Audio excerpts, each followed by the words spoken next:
Hello there and welcome back to my channel. If you're seeing this on your timeline, Spirit obviously pushed this to you because they thought it would be relevant to you. All of my videos are kind of different, which I really love. I love having that kind of open option, especially from Spirit. But this particular video, I've been hearing about this, like Spirit, I'm kind of clairaudient, and Spirit's been talking about this nonstop, which is this Neptune and Aries change that's right up ahead. So I had this divine inspiration to go ahead and pull for all the signs from tarot about what we're going to expect in this Neptune and Aries transit, which starts March 30th, 2025 and will continue through 2029. Wherein also in the fall, Uranus will shift from Taurus, where it has been for quite some time, I think 6 years, if I'm not mistaken, and it will finally move and ingress into Gemini. So we're going to be seeing, and also Saturn is going to be shifting into Aries in that time as well. So we're going to be seeing a lot of major shifts in the coming days. So I was really called from Spirit to pull from tarot about what that's going to be like. So I don't know why, I'm just going along with it. You know what I mean? I just finished my last pick a card reading. So maybe if you want to check out some of the other, maybe I'm being pulled to say that so you could check out some of the other videos on my channel. Anything that you're pulled to that feels like you want to click on that, it was meant to be. So go ahead and click on that, or don't. You know, I literally think that my videos reach exactly who they're supposed to and not anyone else, or not, you know, whatever. So you can feel free to like or subscribe if you want to be added to that list. And I've had comments literally telling me I haven't seen any of the videos you've posted except for this one video, and that's how I know Spirit is working. So I don't have to worry about it. All right, so without further ado, let's get started. So I think what I'm going to do is I'm going to start by pulling general messages, and then I'm going to go by the elementals and spend a few minutes, I think, on each sign, and each deck I think I will make stand for a different sign. So first deck I'm being pulled to use is this one. So let's go ahead and Spirit, Archangel Michael, Archangel Metatron, Archangel Uriel, Archangel Azrael, Archangel Gabriel, Archangel Raphael, Archangel Jophiel, Chamiel, Haniel, Zadkiel, and Zechariah. Please give clear messages straight from the divine about this time coming up ahead. Okay. Clear and direct messages. So let's go ahead and get some overall messages straight from the divine. Okay, first thing that I'm hearing in my head, I'm hearing like, ooh, this is gonna ruffle some feathers to start off. I'm hearing like men complaining. Like it's feeling like this, as this era pushes ahead, it feels as though men are finding that the traditional gender roles aren't suiting them anymore, is what I'm hearing. So the collective of men, yes. Yes. We are going to be figuring out how many investments we've made in the wrong people. How they were disloyal to us in moments where they shouldn't have been, and how we've been too restricted. We've had a lot of rules in society. I'm seeing bipartisan. I'm seeing the word bipartisan. So this is probably also a commentary on the political spectrum, how we've been very, very divided, and how I believe in this era, it's seeming to me like things are going to become more divided from what I'm seeing in my head. They're going to split further. Spirit. Yes. Oh, but with a new beginning. Okay, interesting. We're going to find in this shakeup that we are all going to feel the energy of a new beginning. I'm hearing Pluto in Aquarius. So this Pluto in Aquarius sextile, I'm seeing sextile to the Aries placements. Saturn in Aries, Neptune in Aries. We are going to find the new beginning towards our dreams. I'm hearing towards the thing we wanted to pursue in the beginning. There's a childlike energy. That's also what the Fool means. The Fool is also a childlike energy. When you think about Neptune and Aries, think about how children like go after their goals or how they fight directly. I've been saying in some of my other collective readings that I've been gathering from Spirit lately. Also, this is sage. Take some sage. Have a smudge. Wait, was I just saying? Oh my God, I always confuse and distract myself. Maybe that's the other point. Maybe in this era, things will feel confused and distracted, like we've never been more unable to carry a thought through. Children. I was having this conversation the other day about how people in this era have confused confrontational and argumentative with direct, someone, or constructive criticism. How those two have now any type of criticism or constructive criticism is now considered an affront, I'm hearing. In this new era, it's going to feel like it is very difficult to speak plainly and calmly to each other. But I also think I'm hearing that's because we haven't learned how to. We've lived in this age, okay, Spirit, in this era of passive aggression that is going to, I'm hearing, bite us in the ass. Oh, Spirit's getting spicy. Spirit getting feisty with it. Bite us in the ass in the coming days. Wow. Oh my gosh. Okay. We're also going to be having fun in this era. I think as these difficult places, oh, I'm hearing Sag, Pisces. So because you know what? Because Pisces, you've been in the pressure cooker. All of these things have been in your sign, sort of sitting on top of you. First of all, you're going to be having a renewed sense for life for my Pisces Sag, because you guys are square. Square what? Well, they're both mutable. So square Virgo and Gemini. Okay, so these placements have been awkward to this point, I'm hearing. Like, I'm thinking of Jupiter and Neptune in square planets that wouldn't be happy together. Well, it's going to feel with this next shift as everything moves into sextile, I'm hearing, that that time period is going to shift so that there is more of a community feeling, happier times among groups with communication and among like-minded people. Ooh, I'm really getting the stress of Pluto in Aquarius. There's really going to be a feeling wow, this is so interesting. There's really going to be a shift from a dynamic of 2 to dynamics of 3 or more. We're going to get more of a community feeling. And with that, you might feel a rise in polyamory or in experimentation or in, what would have been taboo subjects, but is now going to be more, I'm hearing, tastefully explored. So that's very interesting. I also think during this era, though, according to Spirit, that there might be some Neptunian feelings around jobs, like, not to say difficulty finding or keeping jobs, but it's going to be, I'm seeing a fog around jobs. So maybe the era, I'm hearing the era of the second and third job, like people who I'm seeing corporate by day, I'm seeing someone DJing in my mind's eye by night. Like, this is people are going to start living humanity in the more wild, I'm hearing, way that it's Lilithy, the way that they want to. Lilith being the divine, wild, dark, feminine. You know, Black Moon Lilith is about she is the original. I'm being told to tell the story. She is the original wife of Adam. This is a Jewish Hebrew folktale, to my understanding. And what happened was she refused to, pardon me, get under Adam during, coitus. If you know my meaning, coitus. Sorry. And she ended up refusing to submit, I'm hearing, to the divine masculine, I'm hearing. So she ended up fleeing the Garden of Eden and running and laying with demons and whatnot and running wild however she wants and like howling and screeching at the moon. So and that's sort of the birth of demons and the idea of the wild females from Lilith. And that's how it's funny that Christianity picks up with Eve. Maybe there's something interesting there about the idea of a trio there. Eve, Lilith, and Adam. I really think that's going to be a very good metaphor for what we're going to be seeing energetically wise up ahead. Whether that also means the introduction of big love triangles in the media.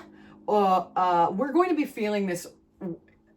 We're going to be feeling this Aquarian, we're all in this together feeling. That's what I'm hearing, that song. But also with these changes, Neptune from Pisces into Aries, comes also this understanding that the spiritual community has developed. Like, there are so many more people than ever that have tapped in, that have tapped into the higher vibration and let go, taken out the middleman, I'm hearing, taken religion out of the factor, organized religion, and instead we're giving God back to the people, I'm hearing. So you can connect directly to God, to Allah, to your ancestors, to your spirit guides, to your ascended masters, to your archangels, I'm hearing. We're going to see a lot more wish fulfillments come true for the common folk. That's what I'm seeing. Oh, just look how I turned this the wrong way. Oh, look at this. Look at this. I love when Spirit sends me some things. Okay. So the worst thing to do. Okay. Wow. The worst thing. Wow. Okay. The worst. Wow. Okay. I'm getting it. The worst thing to do in this era would be to fear it. To fear the change coming up ahead. To resist the letting go of previous toxic cycles. How interesting is that? I'm even seeing specifically on the political plane. If we cannot come to a place where we can admit we were wrong, we are lacking humanity in a way we have never had before. Wow, Spirit is cooking. This idea that if you lack basic empathy or sympathy or ability to admit when you have made a mistake, we would actually be regressing as a society as opposed to moving forward and figuring out a way to come together to help all people. Yes, that's a warning from Spirit. This is a warning also how these changes will break up the traditional family and home. We're going to potentially be seeing over the course of Pluto and Aquarius, I'm hearing, the beginnings of the falls of capitalism. There is going to be this very patriarchal structure we see start to disband as people, I'm hearing, become more aware of the situation they are dealing with, I am hearing. Wow, how interesting is that? And the traditional marriage might start to dissolve as a, there goes Spirit, as a result.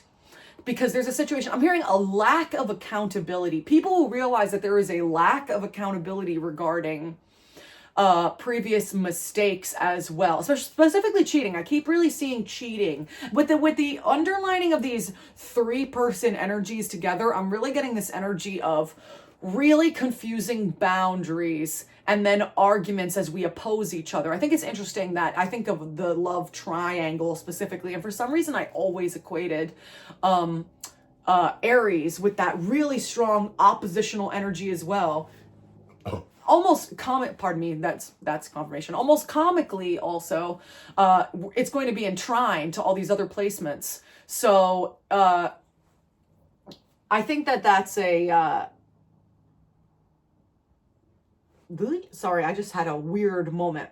I just had like a weird moment where I saw the shift from Neptune in Pisces into this boiling water area of Aries. And for some reason, Spirit just now decided to sort of portray it in my mind as, I don't know if you've ever seen the MTV show X on the Beach.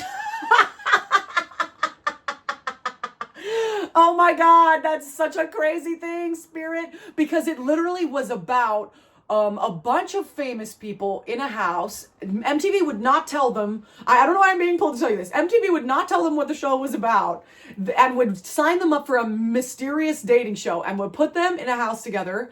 A bunch of people famous from other shows like The Bachelor or Are You the One or The Challenge, all those classic MTV shows. And would put them in this house and let them mingle and meet and form connections among each other. And just when they least expected it, when they started to form a connection, out of the ocean, they would bring one of their exes back. Someone that they like publicly had a big thing with, whoever that is known. And they literally would film the actors or the characters, the people coming out of the ocean like hair flip, like dripping water, like I'm here to ruin your life. Like and sometimes to really even demonstrate the love triangles, the producers would comically make like those football, diagram lines showing you the differences. I'm getting the feeling within the groups in your communities, there's going to be a lot of messiness. There's going to be like, this one is with that one, and that one tried that, and this one tried that. There's going to be a lot of feelings of that. You're going to be surprised to be hearing what's going on behind closed doors. Yes! As we move out of the 12th house, the place of hidden enemies and hidden information, into the first house where everything is confrontational and direct. I mean, because the first house rules the ascendant. My Aries people, my ascendant dominated people. And maybe that's also why I'm being called to tell you this on Super Bowl Sunday, wearing my jersey while I do this, because I am mocking the lines for you right now. Okay, I think here, do we have anything else, Spirit, to say about general energies before I start pulling for individual signs? Yeah, really specifically this underlining of how the capitalistic happily ever after is going to clearly become a sham very quickly in this era. We're going to be finding unhappy homes and disharmony, and I feel as though there's going to be creations of more of those. With the introduction, I keep seeing in my mind, with the introduction also of these three, I keep seeing the threes, that also in my mind is the mix of single mothers, their children, and their previous partners, whoever that was, and the ways that those also are interconnected into families that end up in these strange sort of shapes, again, triangular kind of shapes. That's very interesting, Spirit. Thank you for that. Anything else specifically about Neptune and Aries starting March? Oh, quick. This is happening quick. Oh, okay. We're going to find that the karmic cycles of the past 12 signs, because, with this shift, Neptune, I'm hearing that Neptune has not joined Aries in over 100 years. So it's going to be more actually than that, now that I'm thinking about it. But Spirit is telling me it's like over 100 years. The last time Neptune was in Aries, there was, I'm pretty sure, I'm hearing like Civil War, maybe. I would be interested. I'll look that up after, but it's something involving war really specifically. So I'm getting the feeling war of some sorts, or at least major high level argumentation. Strange way to have put that.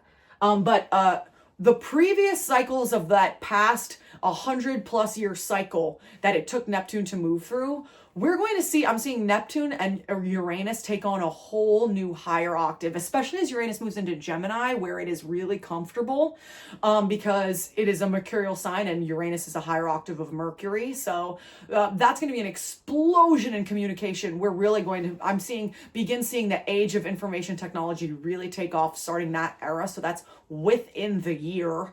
How interesting is that? But the first thing that's going to happen is we're going to see an upswing in progress. We're going to, all of a sudden, there's going to be changes. And with this tornado, I'm also being warned about natural disasters and more transit. Strange things occurring in transit again, having to do with the technology strangely breaking down, strange things happening, the elements fighting the technology, fire, rain, wind, earthquakes, strange, the rising of tides I'm seeing the coastal lines going. We're going to start to see that happen, and it's going to start to happen quick. All of these changes are going to start to happen quick, and they're going to be on the public level. We're going to see, I'm even hearing like the flying car thing. They're going to release their first versions of the flying car. I'm specifically seeing Tesla Cybertrucks in my mind, which makes me think it's going to be a Tesla company or Tesla related company that's going to be invested. I'm keep seeing this circling, but I don't know why. Someone's circling something. That's really strange. We're going to see the outdating of newspapers and the rise of I'm also seeing for TV, these are predictions I'm making actually right now. I can't believe this. TV, we're going to start to see lawsuits happen in the public eye regarding misinformation spread on television. We're going to see passionate advocates, small people, all of a sudden discover things. I'm hearing Mother Mary is going to give ideas for certain things to young people, young, smart, upstanding people. I'm seeing the word STEM. Keep your eyes on the kids in STEM, because they're going to be figuring things out, and they're going to be passionately heading towards, I'm hearing, ending the diseases of the past, like moving us into the new age with that Neptune and Aries. It's like the power is being given to the children. I'm seeing the Jimmy Neutron movie when they're doing we're the kids. Where are the kids? When all those children get together and they break down all those roller coasters and turn them into weird flying machines. That's like sort of what I'm seeing here. Wow, that's so specific, Spirit. Thank you. You just took me on a roller coaster myself. No, I'm kidding. Also, again, with this blockages in love, though, one thing we're going to be seeing with this, okay, how interesting is that? I just saw this circle. As Saturn is oppositional to 7th house Libra. Yes, there go that bear. Thank you, Spirit confirmation. With that, that's what all this is about. Love is going to be reformed a bit. Well, the traditional marriage, the traditional family, what's good, what we consider smart, what we consider partnership, what we consider acceptable for humans, and even sexuality. We're going to be seeing like more gender expression, more, I'm seeing blending of genders, specifically the rise of, again, back to that, one of that first messages that I got, which was, men feeling like they're becoming obsolete because they have no masculine purpose anymore. So maybe even a rise in that. So first, it's going to come in stages, I'm seeing. So the stage first is we're going to split further apart. And then something is going to happen that's going to end up pushing it back together in a case where it's like, no. We are all one. I think as we start to see the exposing of the people at the top level, the people that really benefited from Pluto and Capricorn, all of a sudden we're going to see the people sort of band together. I'm like seeing the French Revolution. I'm seeing like the Marie Antoinette. So it's going to feel like etherish. Wow. Oh wait, yeah, that's etherish, isn't it? Wow. Yeah, I think there's going to be a big kind of, we're going to find the divide becomes more of classes. Maybe that's the transition. It turns from bipartisan clash to class clash. And who has the ability to decision make, especially as I'm seeing young people come up, might even break things down. Will things be broken down? Will structures be broken down, Spirit? Wow, again with this Pisces energy. Yes, we do not wait in vain. Don't rush, though. Postpone to make a better decision defending yourself. Okay, so it's going to feel like that last bit of Pluto and Capricorn is defending itself. I'm being shown that from that January 6th, that crazy raid of the White House, when all of the senators were moved into a bunker to protect them for their lives because they were screaming like behead Nancy Pelosi, or like taking photos with the stuff that they'd raided from the house. There's going to be more of that than we expect. But it's going to start to blend. I'm seeing, yeah, confirmation. It's going to start to blend more than we expected. Any final closing thoughts? End to difficult times. Someone came to help. Yeah, there's going to be little leaders we're going to see. I'm seeing mouthpieces, people on like TikTok or YouTube or otherwise that are going to incite these feelings. Oh, you know what I'm seeing? I'm seeing, do you guys, oh my God, you might not remember this. You might not have been chronically as online as me.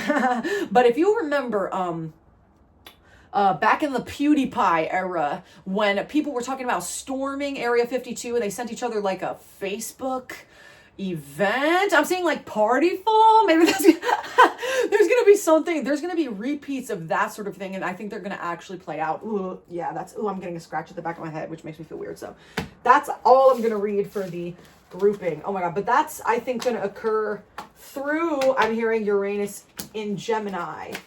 There's going to be strange things happening. But I want it specifically Neptune, Aries, Spirit, please. Let me light another stage. Code. Then I'll do a few minutes on each little subject. Hopefully that made sense. I think what we're seeing is that Neptune and Aries is going to be the beginnings of the sort of confusion and I'm seeing those gender differences again. That's really being highlighted for me. That kind of red pill masculinity, and maybe even people acting out up against that to show their ass, I'm hearing. So showcasing that in public or private ways, or trying to embarrass women. The 4B movement. The 4B movement. Okay, let's get started. The 4B movement, I think, will be Aries. Let's start with you, obviously. This is all, so if you're Aries, sun, moon, rising, I'm pulling tarot for you. Maybe even Venus. Okay, thank you. Oh, wow. Oh my God, there go Uranus. There go Uranus. There go Aquarius. Okay. What can we expect for that? Neptune in Aries for my Aries first housers, or my Aries dominance. Specifically Aries first housers. Specifically Aries first housers. What can we expect for my Aries, pardon me, first housers? Uh-oh, Spirit's cooking. What can we expect for my Aries first housers? Thank you. Wow. Whoa. What can we expect for my Aries first housers? What can we expect for my Aries first housers? What can we expect for my Aries first housers? What can we expect? Oops, sorry. What can we expect? Why did I say that? Oops, sorry. Oh, there go that hangman reverse again. Oh, how interesting. What can we expect for that Aries first housers? Okay. What can we expect for my Aries first housers? One more, Spirit. What can we expect for my Aries first housers? What can we expect for my Aries first housers? What can we expect? Wow, Spirit is like being Neptunian right now. Foggy, hard to read. Usually it doesn't take this. Usually Spirit's pretty, I was gonna say she. Usually she's pretty clear with me. Kat, one of my close friends who's passed over. What can we expect? Aries first house. Wow, you think I'm a card shark. These cards are beautiful, right? This is the Dungeons and Dragons tarot deck. Oh, there we go. Okay, 2 more. Spirit wanted that. Thank you. Whoa. Okay. Okay. Aries first housers. Aries placements, high placements. The focus is on you. The focus is on you, and this might feel like a very kind of odd shift because I don't think you're used to the yes, there go my confirmation, because why did I just mess that up? Maybe you're going to feel like you're going to mess up because the focus is on you. Especially, like, it's so interesting that the sun is pouring onto me right now, because you guys are technically considered one of the good placements for the sun that the sun likes to be.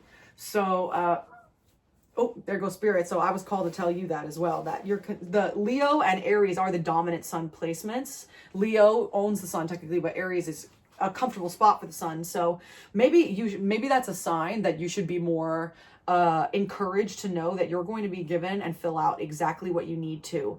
I think it's so interesting that the Hanged Man is being portrayed like this. First of all, it's Pisces. So we know that it's coming out of Pisces. Thank you, Spirit. We know that Neptune is coming out of Pisces. I think this is representative of Neptune as he touches that. I'm hearing Revati. If you don't know, Revati is the Nakshastra. It is the 27th and final Nakshastra. And the Nakshastra is the sidereal zodiac. So the traditional Indian zodiac, when the originators of the full, lunar mansions, wherein all the different nakshastras represent different stars. And specifically Revati, which is in the final decan of Pisces, the final area of Pisces, is considered the spirit place. It is considered the spirit world, like the door to the next realm is right there at that inception point between Aries, which is like the end of a life, the spirit world, and Pisces, which is the end of life in the spirit world. That was my mistake. And Aries, which is the baby, the little baby running in the field in the sun card. That's Aries. That's that little Aries. So I think you've been dabbling in your spirituality. I think you have been reckoning with a higher power and with yourself. You have been introspective for a long time. And I think that you are in a place that you are, I'm hearing, ready to be reborn.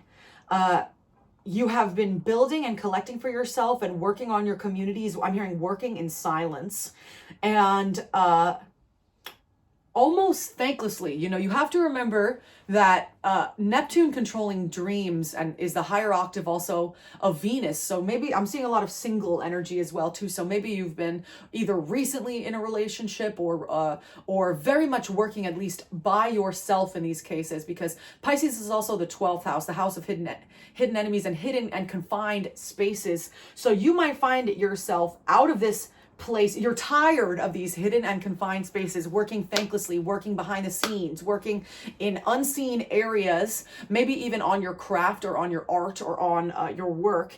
And you are going to be seeing an explosion. I'm seeing that inception point into the first house. All of a sudden, all eyes are going to be on you.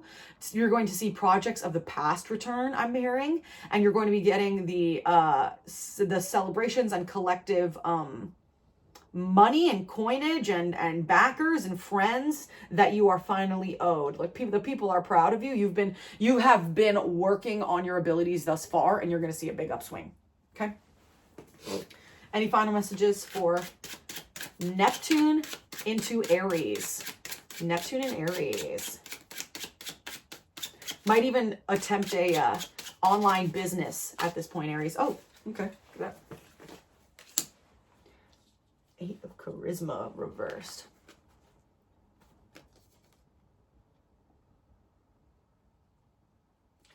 Wow, how interesting is that? They're like the same image. 8 of Charisma reversed and Knight of Intelligence. I really get the feeling you have been working thanklessly, tirelessly, trying to get this to work, and it has simply not been taken off because I'm hearing it wasn't your time. The divine timing wasn't ready yet. And how interesting is it that we see the sun here also, by the way? How poetic is that regarding the message that I just gave about sun into Aries being comfortable? Maybe that's a sign to, oh, wait, because this occurs in Aries season, doesn't it? Oh, Spirit, you're so crazy. Of course, that's what this message is. This occurs in Aries season. So you're going to feel this Neptune sun conjunction all at the same time. And you're going to see this big explosion of this occurrence happen. Maybe it's regarding spirituality or regarding bringing it to the people or regarding the thing you've been working on or the artistry you've been tirelessly working on behind the scenes, like whether it's quitting your job and moving to the next thing, or there is something right ahead of you that is very big, and it's a time that you gain the healing that you need, and it's owed in this karmic upswing. I think it's interesting that the hooded the hooded person here is reversed, and it's the same person from here up right now. So we move from this place. This Pluto Aquarius has just occurred, so I get the feeling you're getting pow. You're getting a taste of the medicine early, but here it comes.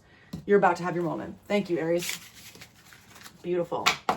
Okay, let's do Sag. I'm being told let's do Sag next. Great, Sag. Let's talk about Neptune and Aries for you, Sag. Neptune and Aries. As the sun literally went away. How iconic was that? That was and it's in Aries season. That's so iconic. Okay, Neptune and Sag. 1. Let's go.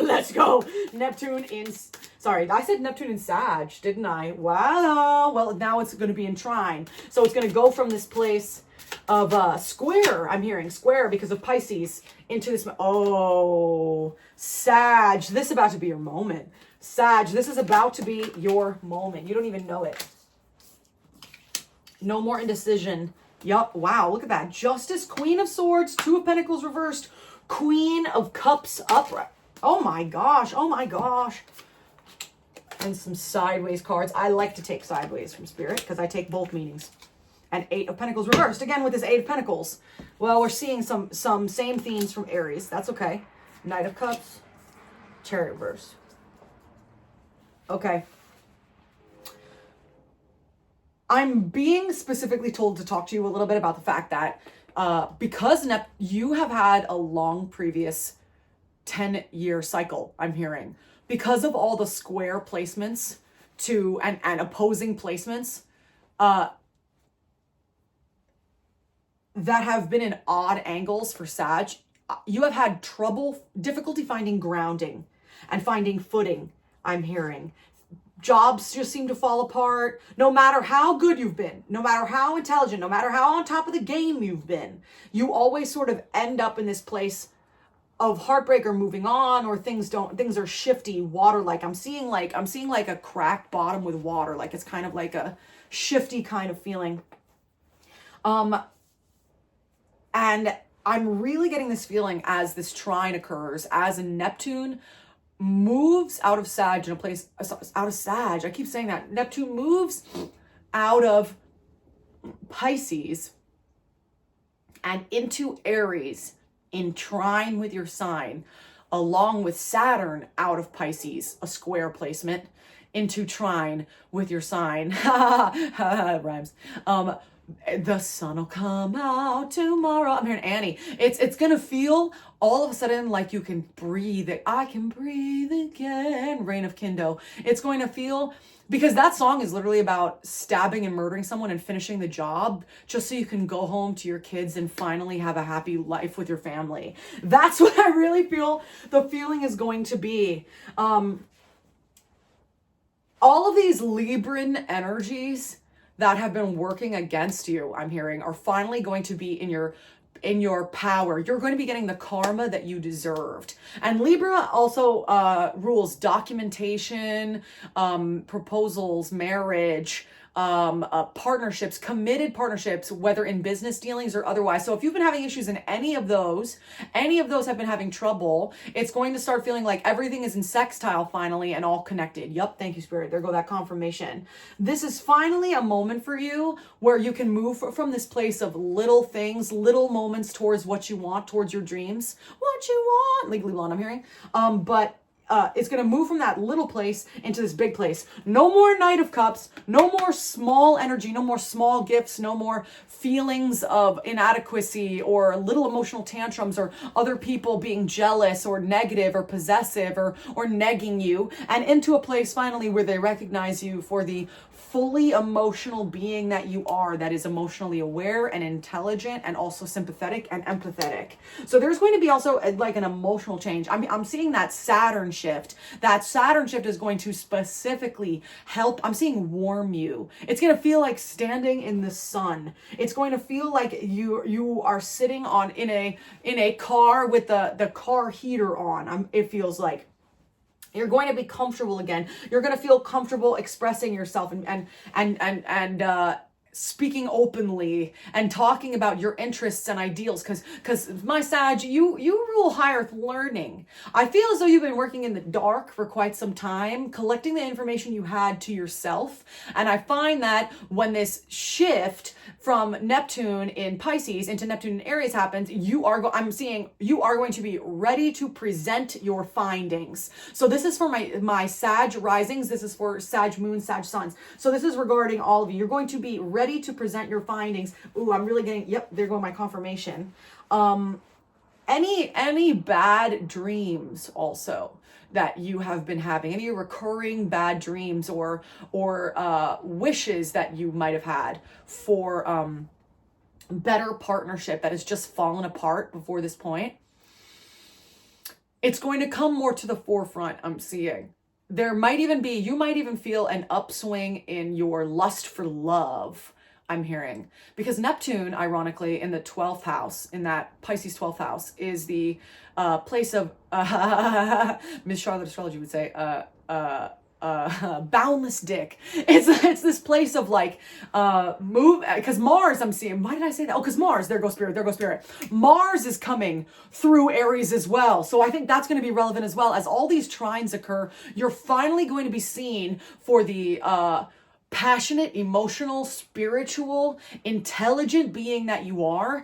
And I'm even seeing like artist. Maybe you even have like, I'm seeing like play guitar specifically, but maybe you even have you play an instrument or otherwise. You're going to be getting the push to the forefront that you need to show your artistry off. Anything else for Sag? Anything else for Sag? Because everything that you have done previously has not gotten you to this place that you wanted. Like all the work, all the slaving hours. And I find it also ironic that 2 + 8 is 10, so 10 of Pentacles. So maybe even your work towards building a family has fallen apart before this point. And now, as it moves into this place of trine placement, and Sag and Aries are in trine, you're going to find things even out. Yep, it's the truth. There go that. It's the truth card. There go that. Wishes come true. There go that. Oh, you also have the Fool. How interesting is that? So, but reverse. Again with this Aquarius. Aquarius, yes, when Pluto moved into Aquarius and all the placements were still in square where they were, I'm getting the feeling you might have been dealing with even bouts of serious depression. Oh my gosh. Maybe a mental fog even, or tongue-tiedness, because why did I just have a spasm? I apologize for that. I'm going to make sure these look nice and even. Okay. All of this, you might even find that you are looking so good that people are going to start talking about you. You're going to be ready to present your findings in such a clear and concise manner and so quick. And it's going to happen sooner than you think, way faster than you think. Because Knight of Swords is also with a speed, with a quickness. But Spirit is also warning you, beware of making too many aggressive impulse decisions. Like, for example, thank you. Like if, there go my synchronicity. If you try to move too quickly, or if you try to, I'm hearing that Shakira song, Try Everything from Zootopia. maybe you like Zootopia.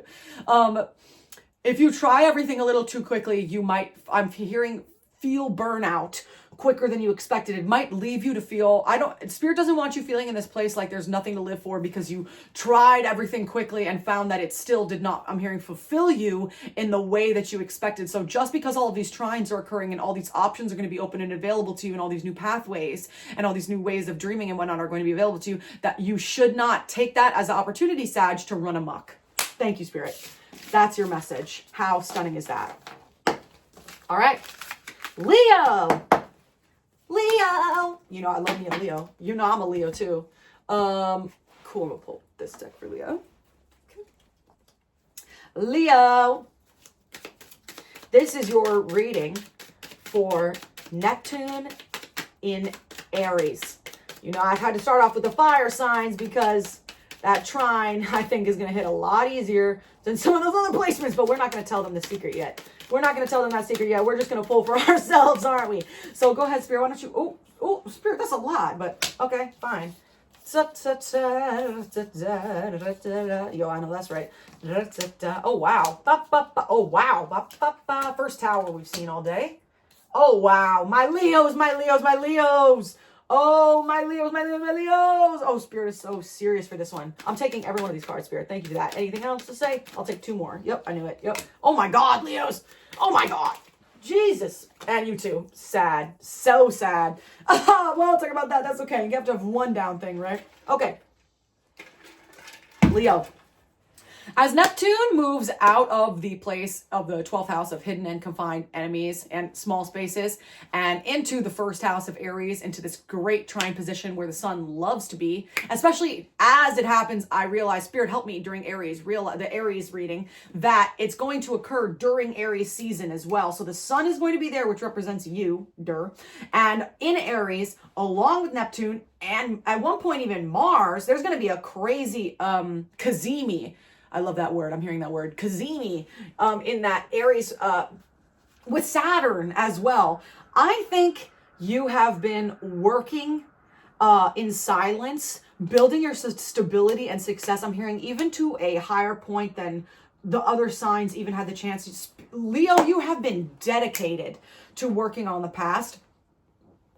And this is about to be your huge moment. We have here Judgment and the Tower upright, which is my double Pluto card. This is my Pluto. Pluto, Mars, all of these are together. And also because of Pluto and Mars is going to be in Aries in this great trine position, which is going to mean that all of your passions, business ventures, I'm hearing, and also even options for hookups and whatnot become all of a sudden way faster than you ever expected. Out of the house of hidden spaces comes into the first house in trine. People that you never expected from the past are going to be returning.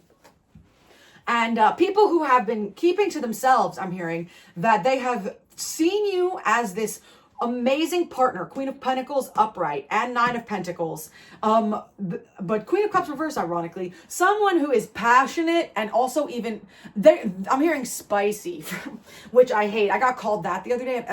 Thank you, Spirit confirmation. Yeah, I hated that I was called that the other day, but because it was very much an estimation. But with all this fire energy around and this literally leaving of this water space, Neptune getting into hot Aries, there's going to be the leaving behind and ignoring even of these deeply emotional beings and into this place where you are pushed to the forefront. Yeah, you're going to be having a lot of parties, a lot of hangouts, a lot of reasons to celebrate. Like, look at this, a lot of trio feelings here. Just, you know, if you watched my section of this video where I discuss grand themes, if you didn't, go watch that, because this trio imagery is specifically for you, my Leos. Yes.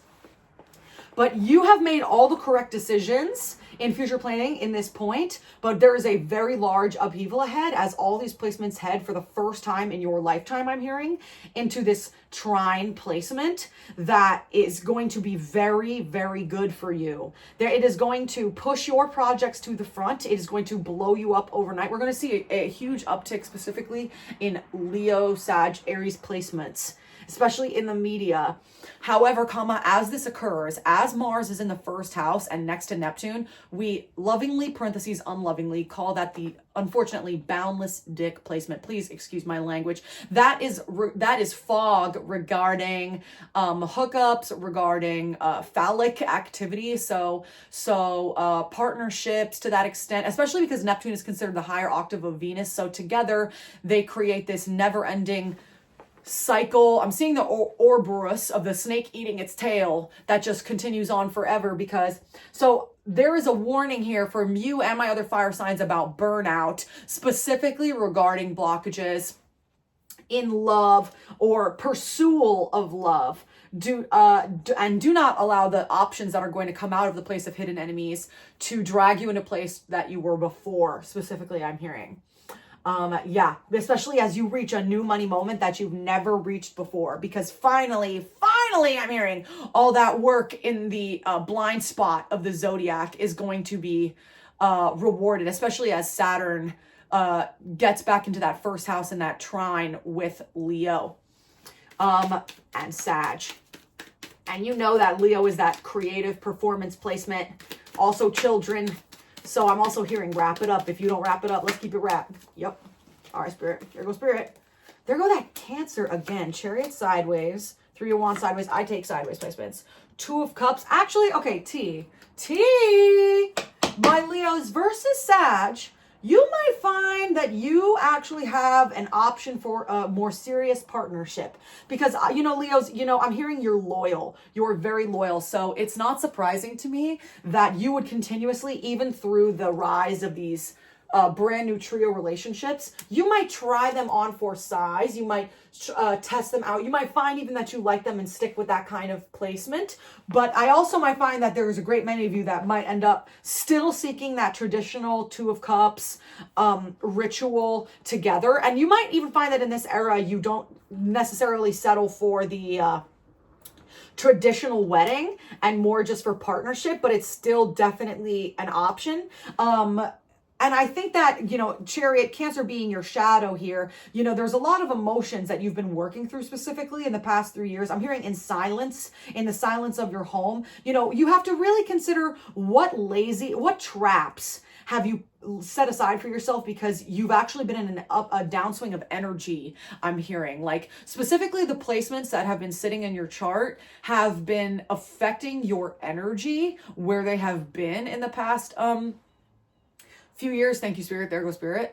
Whether it was that Pluto Capricorn placement or that Neptune Pisces, which makes the dreams dreamier and the fog foggier, especially in the house of hidden enemies and confined spaces, aka could be your bedroom.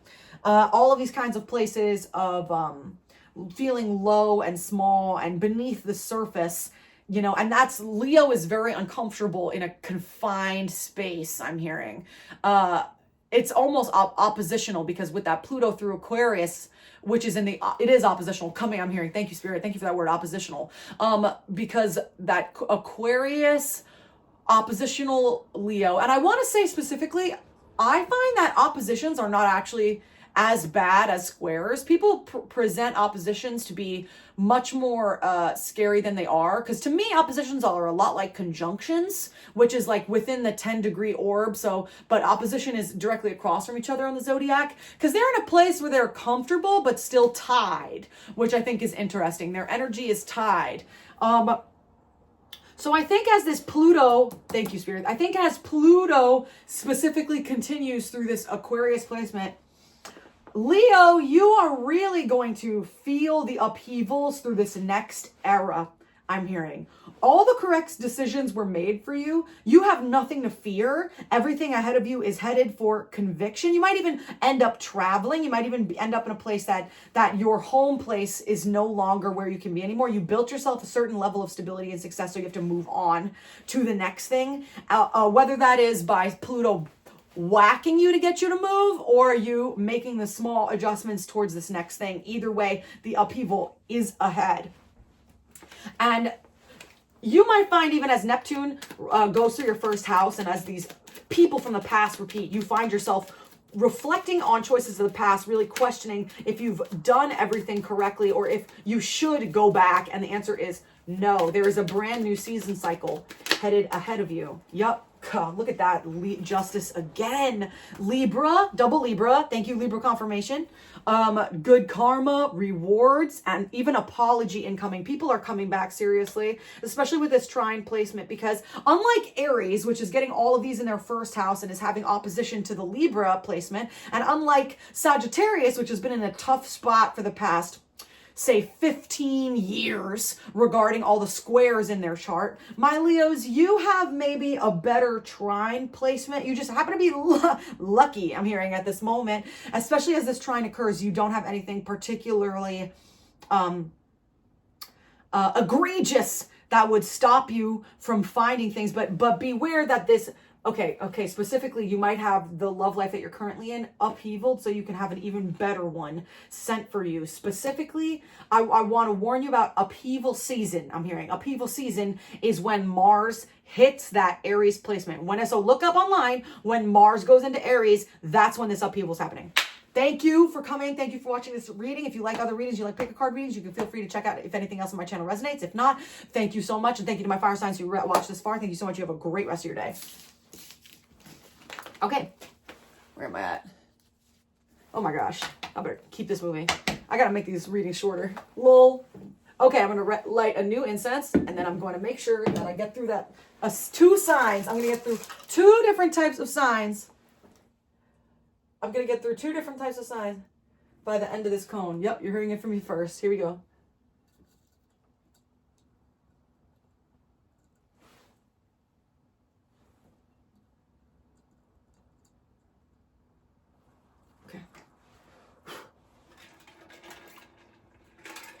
Okay, I'm hearing Capricorn. Let's go. Capricorn. What can Capricorn expect with the Neptune, Capricorn sun, moon rising, with the Neptune into Aries progression? Thank you. Oh, okay, T. Thank you. Okay. Oh, lovely. Thank you.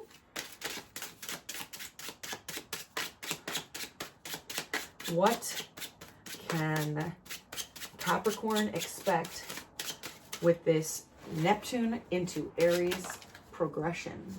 Thank you. Thank you.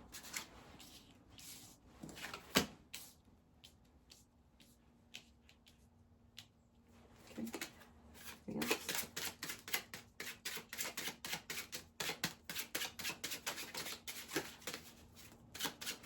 Anything else, Spirit? Anything else? Neptune into Aries for Capricorn, my Capricorn dominant people. Thank you. There we go.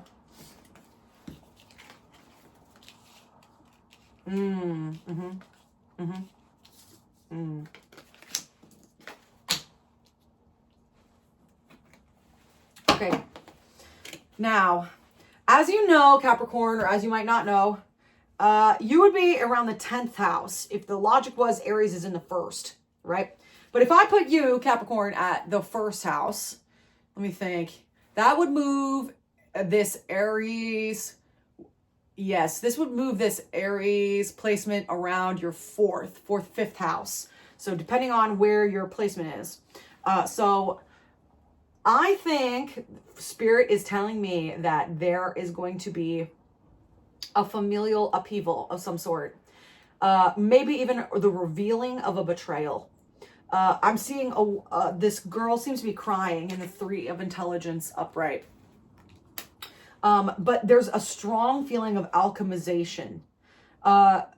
With this change from Neptune, out of your third-ish or second house, yes, third house into the 4th house, crossing, I'm hearing the IC line. So specifically the IC line, which as we know rules over the home, the basis part of the home. It's the basis part of your chart. So it is the foundational section of your chart. So with this Neptune progression alongside, I'm hearing Aries, and I'm seeing Aries here.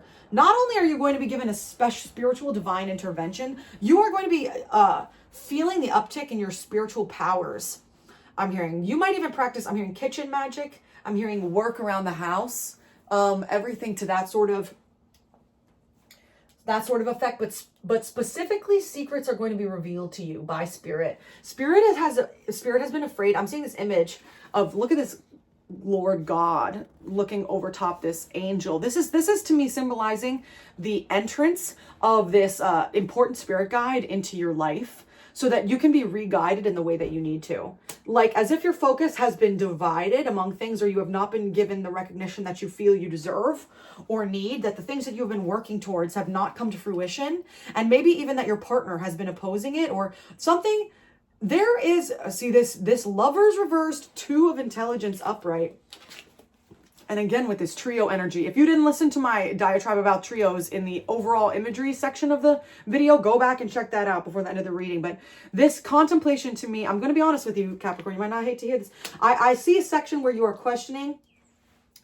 Yes, Spirit could just confirmed it. You are questioning the, I'm hearing the infidelity of your partner. There is going to be sections where your love life and your basic foundation is going to be skewed. I'm hearing skewed. It might not be shaken. It might make you look back, sort of a thing. Oh, but it can only build you up further from here, especially as Mars progresses through this area.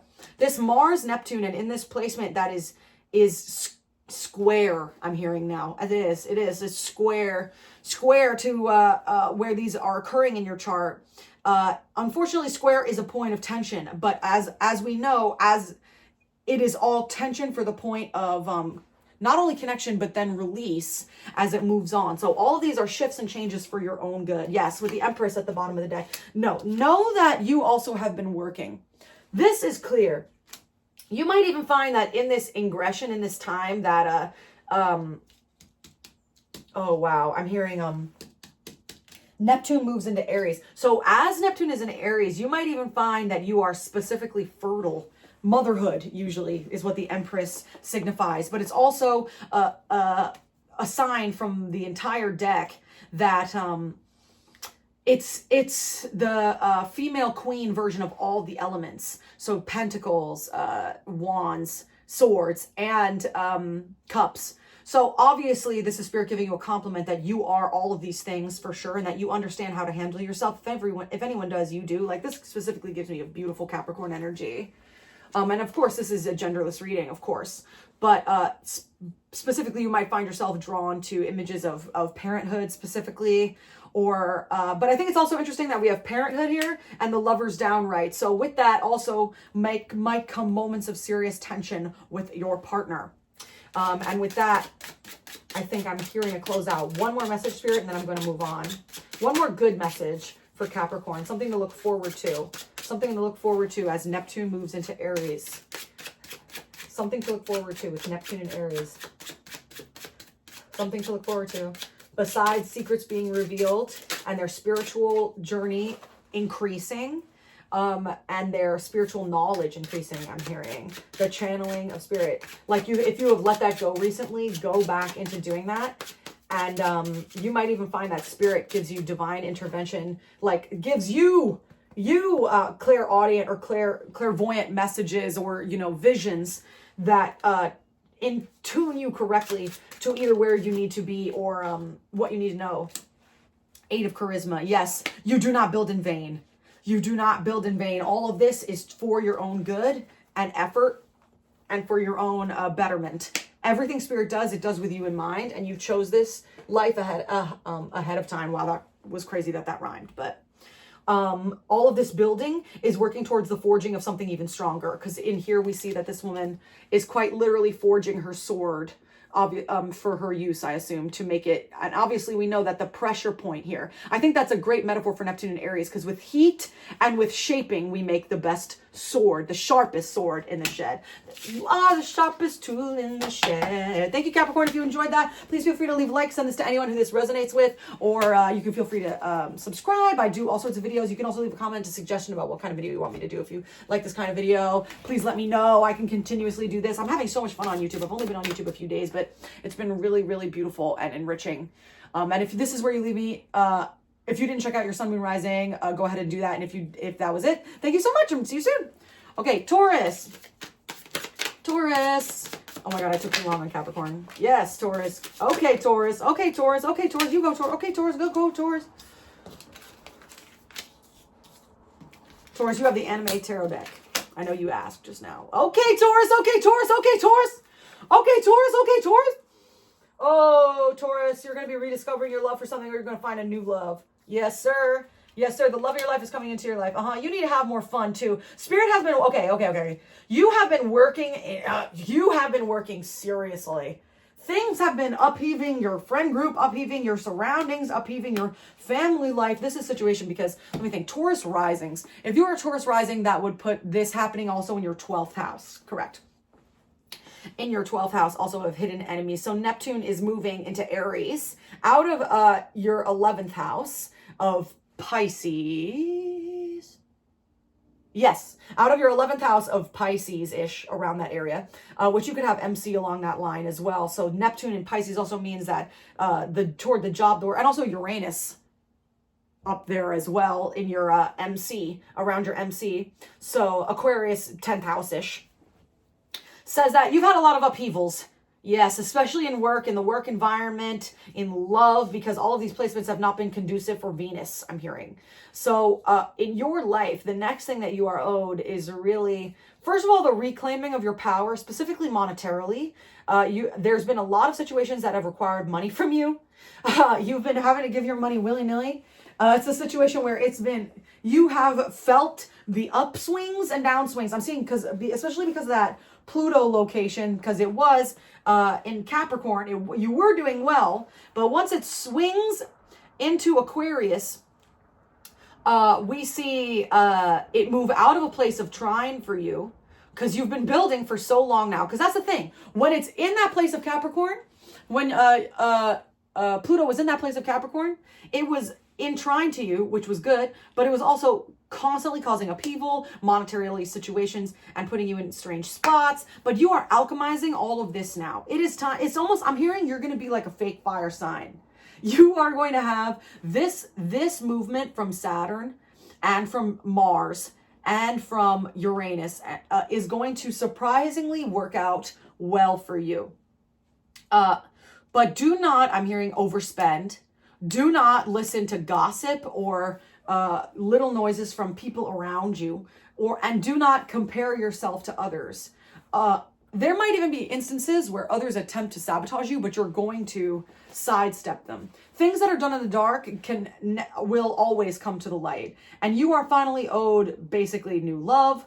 The money that you are owed, also you will slowly be gaining back, and you will be feeling good, looking good, and feeling upswing. I'm also hearing that some of you Taurus placements might even also have these Aries placements. So as this happens in your 12th house, you might find your beauty or your handsomeness becomes also more mystical, more Neptune-like, more enjoyable. But with the sun reversed here, that also makes me think that when this transit first occurs, like for example, when it first swings out of a sextile position from Neptune in Pisces into Neptune in Aries, because that's what the sun is here. The sun here represents Aries because it's a high point of the sun, and that's also where the sun is going to be. It's in Aries season when this all occurs. I think there's going to be something that might require, you might want to hold on to your finances for that, because there might be something that occurs to you during that point that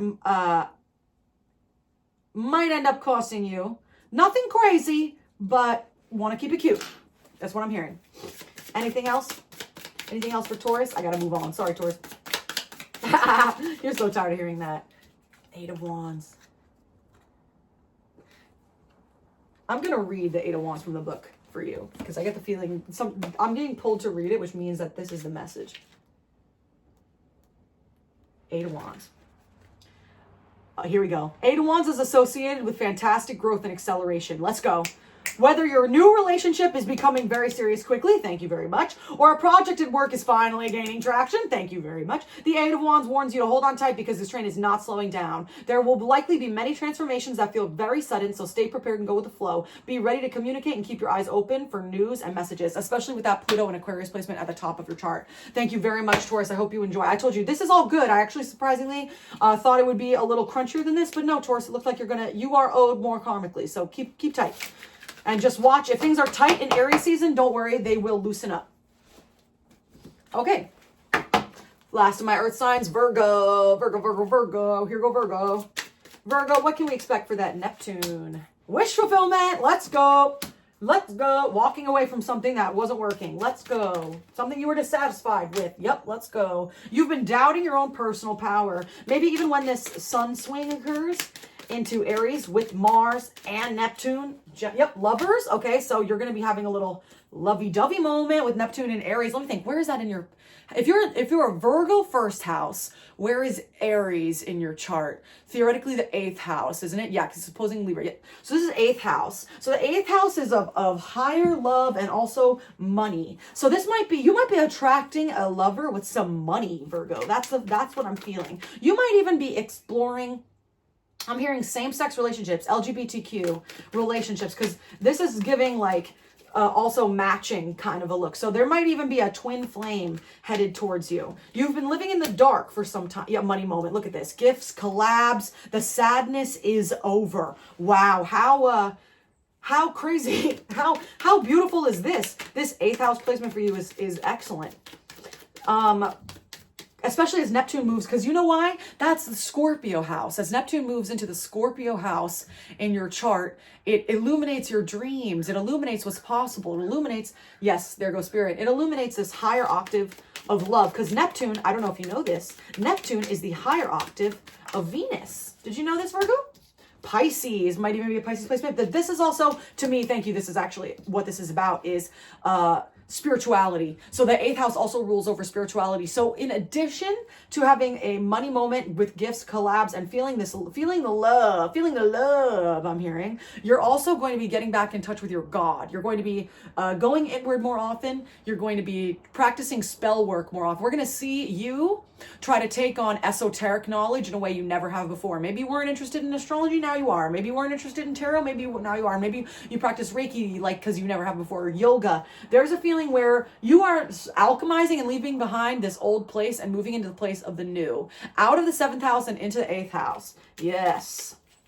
Look at that. Sun upright. Specific. Let's go. Which we are learning from Spirit from these readings that I've done so far. Because if you are Virgo, Sun, Moon, Rising, or even Venus watching this, the sun so far has meant specifically Aries season, because you know that's when that Neptune in Aries progression is going to be occurring, is during Aries season with the sun. So when all of this happens, you're going to be feeling the love, feeling, yep, there go the bird that just flew by about this.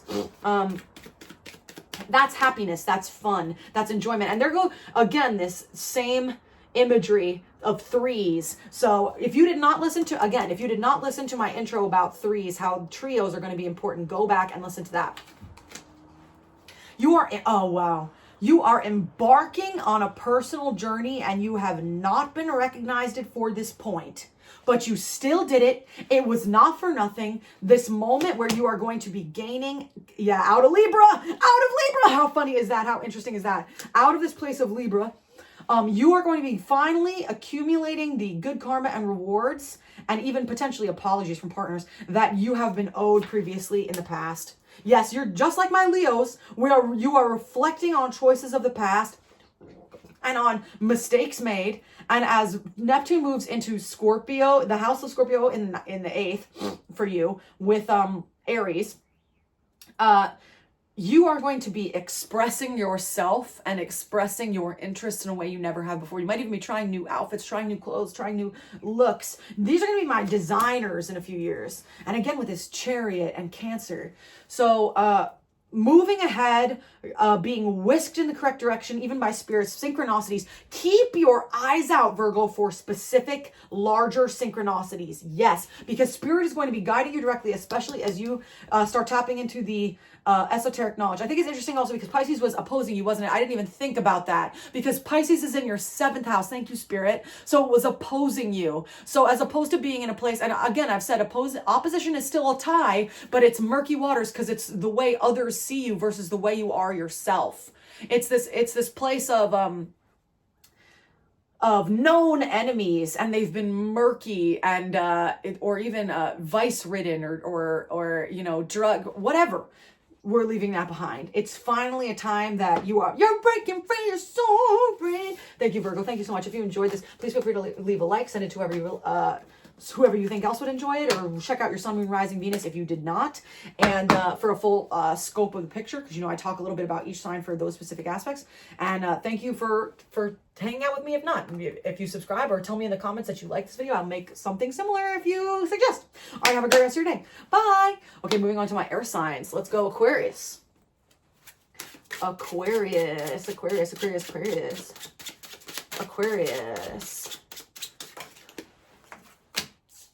Working. We're working. I'm hearing whistle while you work, which is Snow White, which is about the 7 dwarfs. So maybe you're working on a team. 2 of strength.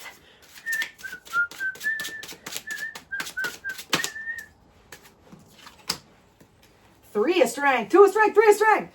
Oh, my Aquariuses. Oh, my movers, my shakers, my triers of new things and new partnerships. You might even go from 2 to 3 during this, if you catch my meaning. What? Yeah. As you'll be especially feeling this portal. There it is, the Hanged Man again, reversed. And then 7 of strength.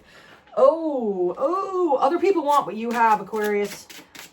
You've been fighting your demons. I've been fighting my demons. I've been fighting my demons. That's what I'm hearing. I've been fighting my demons. I've been fighting my demons. This portal. Okay.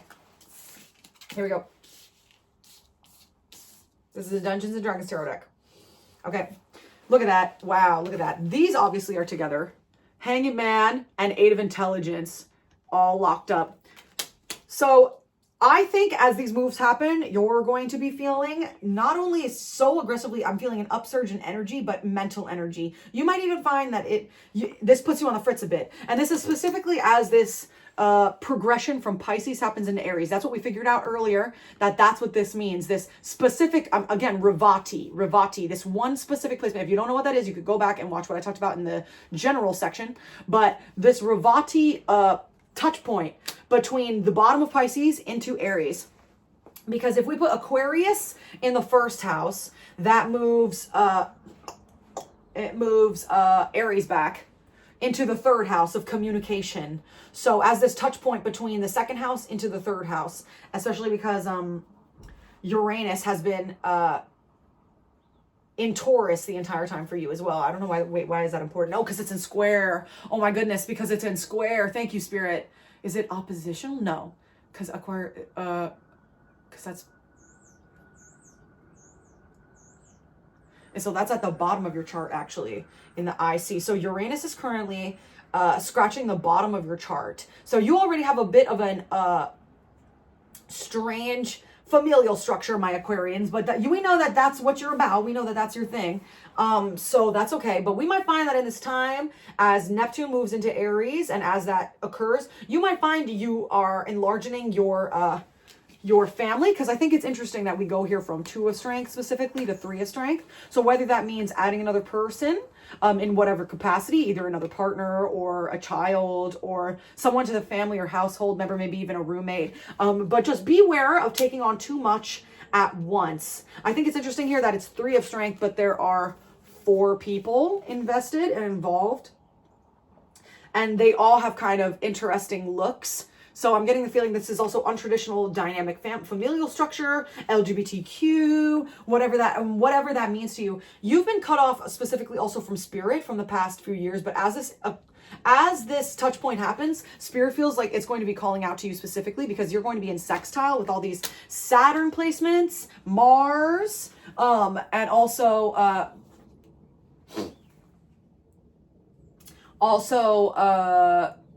Neptune altogether. But that is really to beware of doing too many strange things around the house. So no petty arguments around the house. Thank you, spirit.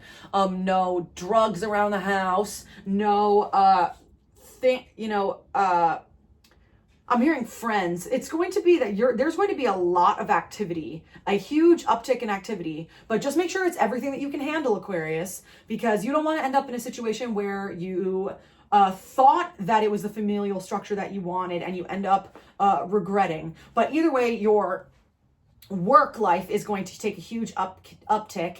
And, I'm hearing more money, more problems, because as the hidden enemies, as Neptune moves out of this place of Pisces, which ironically is not a weird spot for Aquarius, because Aquarius and Pisces I've always noticed have gotten along really well. They're excellent together for some reason. So as it moves from Pisces into the wishy-washy watery energy into this Aries placement, you're going to be more confrontational as well. You're going to be feeling that energy specifically. You're going to be like, look at this little girl shoving this big tiger out of the way. Like, you're going to feel like you can take on a lot more. And this is spirit just saying, be careful of too much too soon. That's a song from Green Day. Maybe you're a fan of old bands like that, or rock bands or alternative music. So just a warning. And if you find that you want to, you might find that this might be the time that the best case scenario for you is to try to get in touch with spirit. And that's the best usage of your Neptune in Aries placement. And it might be more of a time to enjoy spirit out loud, I'm hearing, whether that's like going in community to community gatherings to talk about spirit, or talking about spirit with your friends, or esoteric knowledge, I'm hearing. Yeah. But everyone's going to want a piece of what you want, what you have. And so be wary of outsiders looking in. Thank you very much. Thank you, Aquarius. If you enjoyed this reading, feel free to leave a like, share, or subscribe, or feel free to check out your sun, moon, rising placements. All of them, I'm reading for all of these energies involved. Great. Let's do Libra. Libra. What time am I at? Great. Libra. Thank you. Oh, Libra. Libra. Oh, my Libra. Oh, my God, because this is your oppositional house, isn't it? Oh, it's awkward. Libra. This is awkward. Neptune in Aries for Libra. Yes, it's the truth. Yes. Okay. Libra. Neptune in Aries for my Libra, sun, moon, and rising placements. Neptune in Aries for my sun, moon, and rising placements. Neptune. And that would have been, because that would have been in your 6th house, wouldn't it? Yes. Oh, okay. All right, Libra, let's be real. Let's be honest. Let's just be honest. Let's just be real. Oh, let's just be honest. Let's just be real. Anything else, spirit? Okay.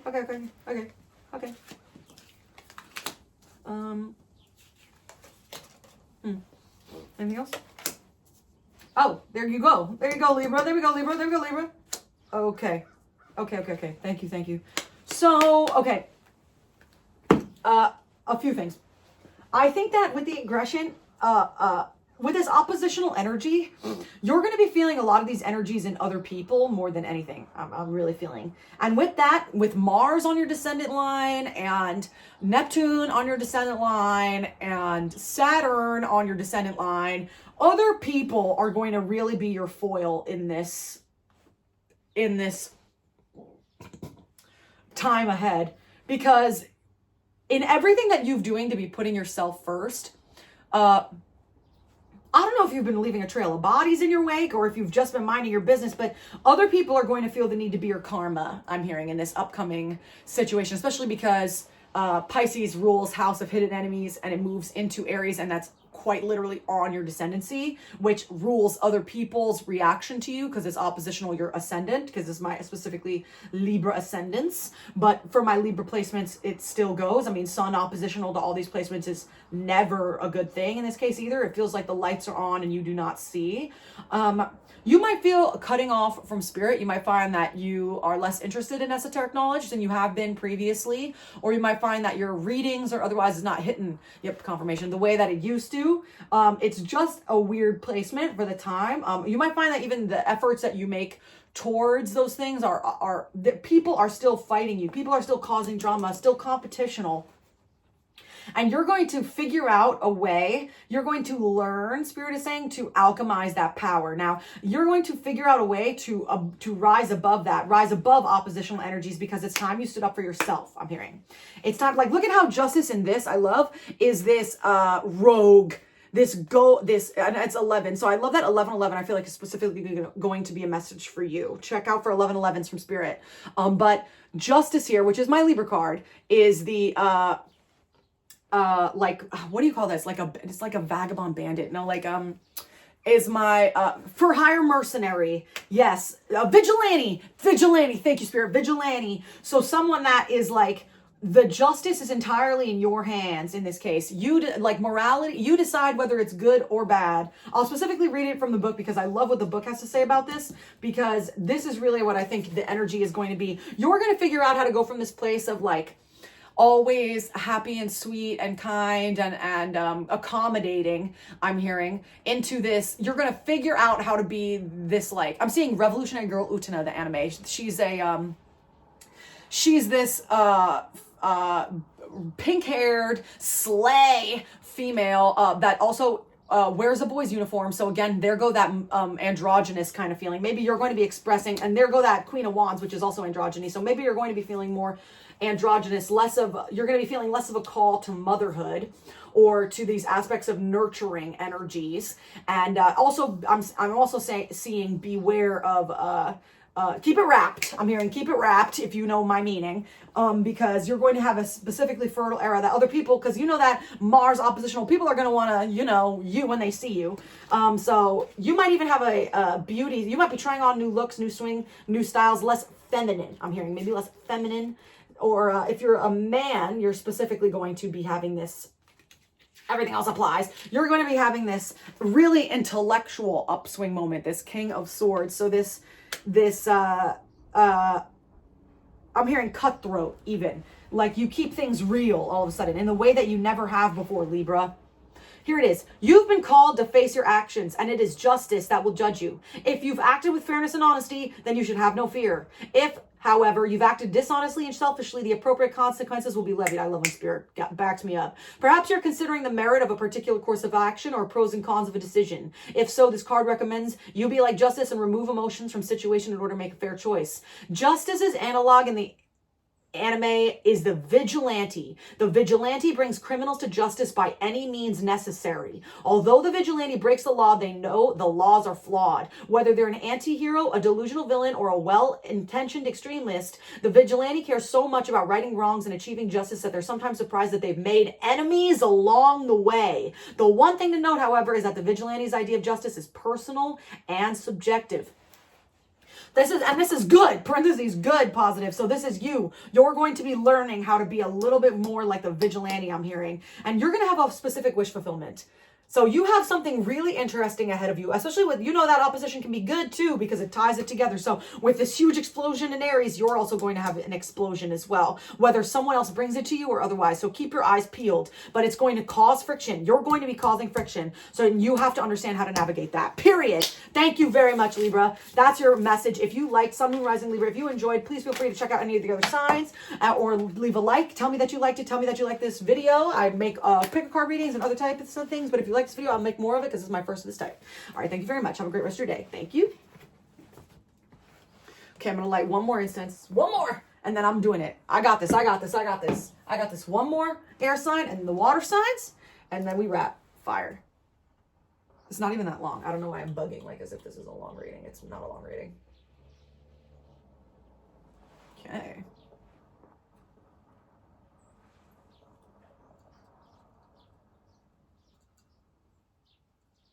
No. Ooh, maybe that's a sign about Gemini. Ruh-roh. Please no. Please no. Please no. Please no. Please don't do that. Please don't do that to my Geminis. Please don't do that. Thank you. Woo. Might take a few tries. We're learning. Okay. Gemini. Let's go. Neptune and Aries themes for my Gemini risings.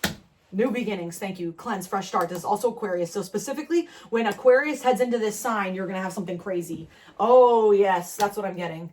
Yes. Yes. Oh, ooh. Oh, okay. Wait. No, never mind. All right. Wow. Okay. Gemini's, all good vibes so far. All good vibes. Genuine support, compliments. People are finally giving you the credit that you deserve. And also, like, they're noticing that you look cute. You look good. And you might be more in touch with your emotions than you expected. You know, as everything moves into, as Uranus moves into from your 12th house of hidden and confined enemies and like strange microwave volatile energy, whether you've been dealing with that around the house, like you've been having, a lot of weird spinning thoughts, and as it moves into your first house, I'm seeing, you might really be feeling a new energetic start. You might be feeling, but you're going to be straight. That's when it's going to happen. This new start is going to occur when Uranus moves in the coming fall into, your sign of Gemini. Yeah, with Empress at the bottom. How interesting is that? Yeah, you're going to be glowing. There's going to be a lot to celebrate. Invitations, parties, things are going to be happening for you. You might be being given the attention you finally deserve. I'm hearing, oh, even a partnership. Look at that. So, and out of this place, look at this, hidden and confined enemies. That's what I'm talking about. It's going to move, Uranus is going to move from this place of hidden, trapped, confined enemies, maybe you on the internet, doom scrolling, doing whatever, into finally a place where other people are seeing what you bring to the table, seeing you for what you are, seeing you for the way you express yourself and how you're strange and original and all of those cool things. Now, with Neptune and Aries specifically, let's talk Neptune and Aries specifically, Spirit. Because Aries is your top of your chart, isn't it? Aries would be your like MC. So could also be specifically work life related as well. People, you might even meet someone at work. That's interesting. Yes, here we go. Oh my God, again with this Cancer.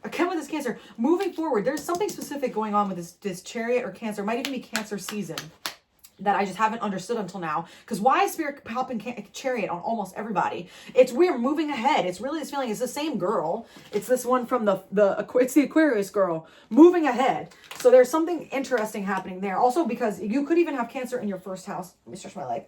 Woo! You could even have you could even have Cancer. Maybe you're a Dancer. You could even have Cancer in your first house, depending on where the Gemini rising is. So this might even be the point that you feel that you're really, or Cancer season is the time when you're really moving ahead and glowing, looking ambitious, or can expect a big upswing. Yeah, confirmation. Okay. You've also been judging and doubting yourself. You've been judging yourself way too harshly previously. I feel like that's the vibe that this is, of you being alone by yourself, is just a lot of internal judgment, a lot of microwave energy, a lot of anxiety, a lot of, other people causing that kind of feeling from you.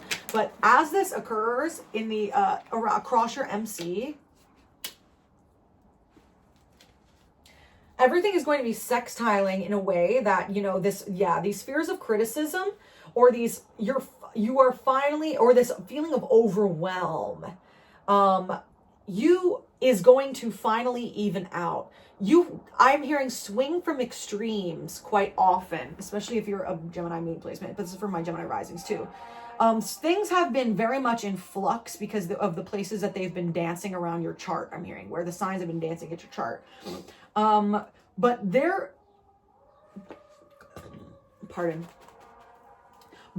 of getting into fights or,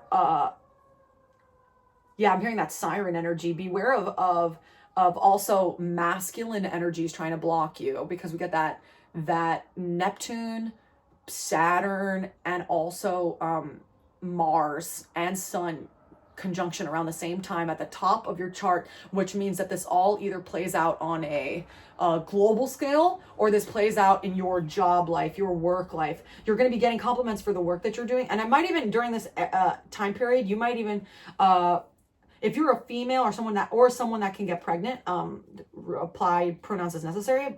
You might even find that you are drawn more to motherhood in this era of your life, because actually when you think about it, all of these signs would be scraping the top of your chart. We'll put them in direct opposition to the bottom of your chart, where Virgo, Leo is sitting, I'm hearing. Yeah, so like Leo, Virgo, Scorpio is around the bottom of your chart.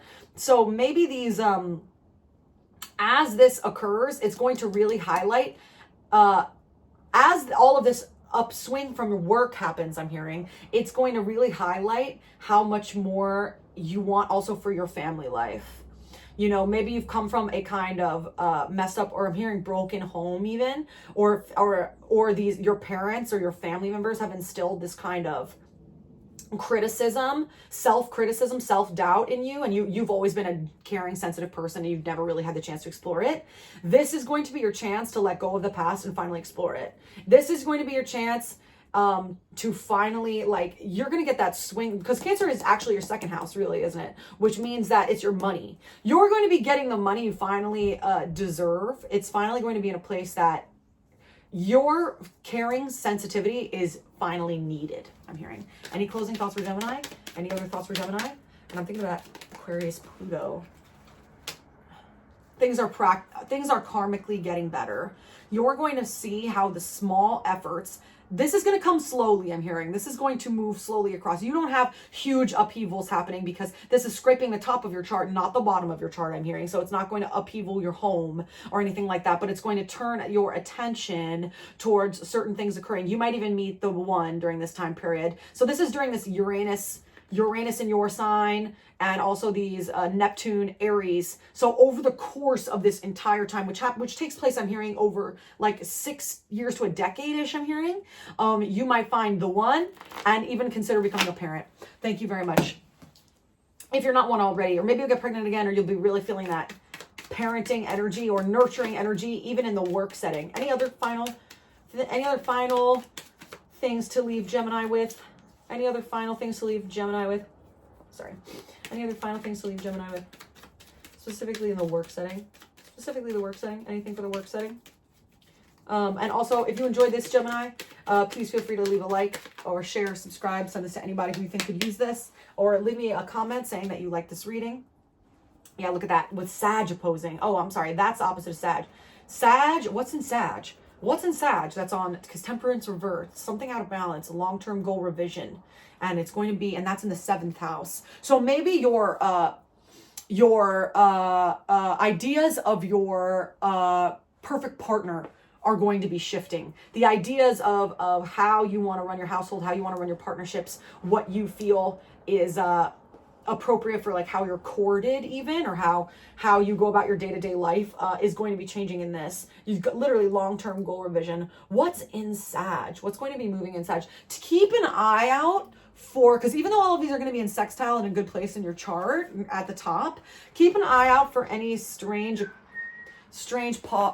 moments that it crosses the MC line or descendant line. Sorry about that. That was interesting that I was just interrupted by my Gemini, the person that I live with. So I think that's funny. I think that was perfect that Gemini popped in during this and gave a little whistle. So maybe that's a sign for you too. I think that's really interesting.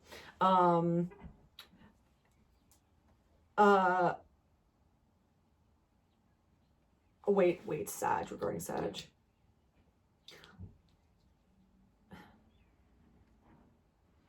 I don't know, keep an eye out for Sag.